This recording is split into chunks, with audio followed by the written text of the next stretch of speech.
All right, take two. This time, Dude, you started take one by talking about how you did you were dunking on the commenters, and you're like, yeah, I hit start recording this time. Didn't check the audio source. It's all good though. Okay, listen. We didn't record an entire video. We recorded 2 minutes. probably something like 2 minutes. Okay, so we got a better episode today. Content has actually been afoot. Liquid has finally stepped foot into Mythic Manaforge Omega. Echo has recently started their raid day, and they are on to Heroic Dimensius splits, and they're going to have largely a mirror day of where Liquid were. Liquid started Mythic Manaforge really, really late into the day. Yeah, it was well after dinner, which, we were hopeful this tier that we were going to be done with splits faster than last tier. It turns out it is slower than this tier, at least for Liquid. Let's see if that ends up being true for Method and Echo as well, but I'm still just confused as to how that happened. I mean, obviously Tazavesh is different than last tier, but that's the only thing. And it feels like the raid should have been a lot faster because instead of having, 4 different very rare items that people might have been hunting down, we had the boots only, and those are very common instead of very rare. So splits should have been a lot faster, but I don't know. Yeah, somehow it wasn't. I think it maybe just every tier splits are always longer, even if they shouldn't be. I mean, dude, we're in a situation where Liquid did not enter the raid until 10 p.m. on Friday.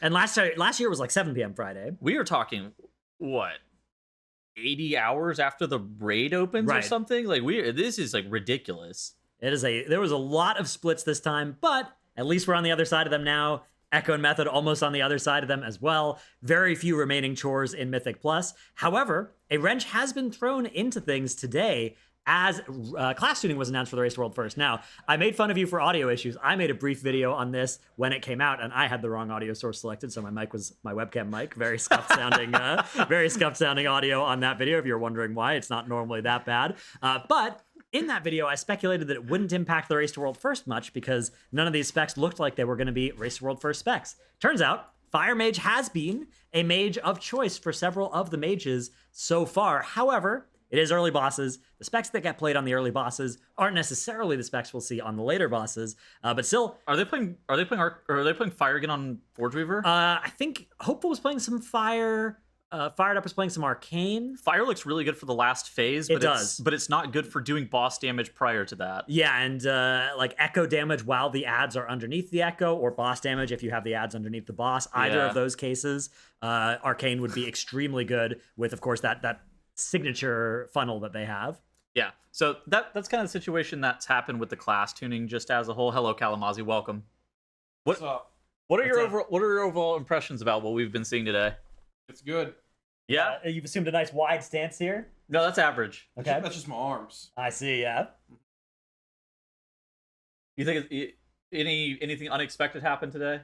Yeah, it was wiped on Plexus Sentinel. They did. Plexus Sentinel kill was sweet. Let me pull that up real quick. A world first 10-minute plus kill. Yeah, 26 deaths on Plexus Sentinel Mythic. One shot by Liquid, but still an impressive feat, soloed at the end by Yips on the Blood DK, which an interesting part of the comp as well. I don't think any of our comp predictions had that Blood Death Knight in. Okay, talk about comp a little bit.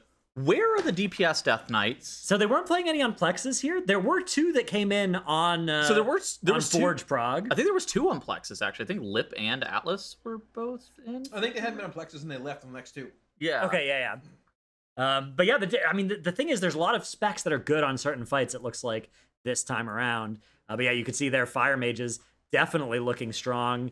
Of course, it's just the first boss. So what you play here is often for boxes, for who needs specific loot. You want to optimize it such that, hey, if 2 of this item randomly drop, we want to make sure that there's somebody to soak each one. And that can sometimes lead to you using a slightly different comp than you're planning to use for most of the bosses. But yeah, this is an epic kill.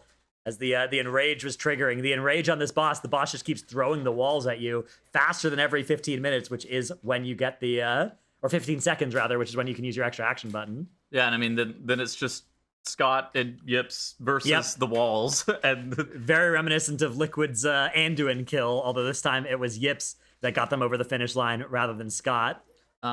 Beyond that, I mean, okay, so Liquid also pulled Forge Weaver a little bit. We've seen Instant Dollars pull this boss some. Instant Dollars was 20 pulls in, got it down to 70% about 4 minutes into the fight.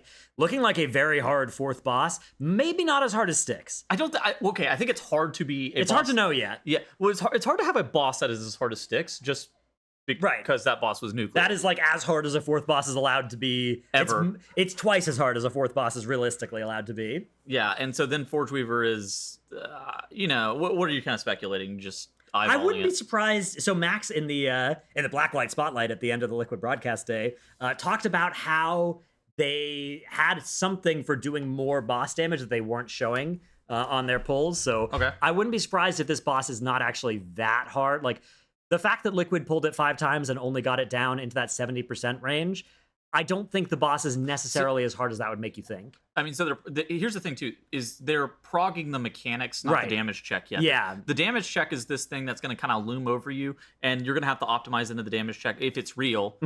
Once you see throughout the entire fight, but until then, you're basically just.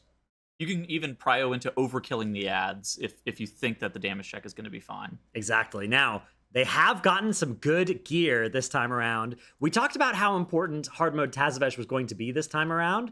And, in a lot of cases, we're like, yeah, this is going to save you 15 ruined and 15 gilded on some slots or whatever. Well, Liquid may have gotten the highest roll we've seen so far from some source like this, with Hardmode Tazavesh granting them weapons on a lot of people, trinkets on a lot of people, well-statted jewelry on a lot of people. The worst outcomes, one person got a belt. Oof, Never a happy sight this tier. that's a tough look.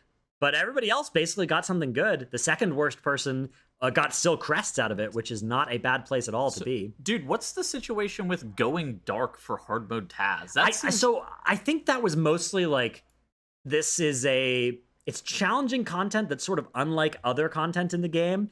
If you ended up making a mistake and like wiping your group, costing your group 5 myth track pieces, even the Liquid Raiders, who are of course trained to be somewhat inured to the stresses of Twitch chat calling you boosted and stupid and the reason your guild lost the race to world first or whatever, I think even the Liquid Raiders would not have been immune to some abuse from that. So I think that was the main reason why they decided to go dark rather than like, oh, they have a cheat or a strat or anything like that made it easier. Of course, I'm sure they have practiced it a bunch on PTR. So I don't think it really was as much about hiding strats as it was a stress reduction tool and also a counterplay against if something had gone wrong, leading to more morale damage. I'm gonna say I'm sad that we couldn't watch it. I would have loved to watch the Hardmode Tazavesh on stream as well, because it is high stakes, right? It's the reason you watch hardcore players playing ARPGs and not softcore, because there's something in stake, right? If you lose, something bad happens to you. It's very rare for something like that to be in WoW. Usually, if you mess up a pull or a dungeon, especially a dungeon now with resilient keys,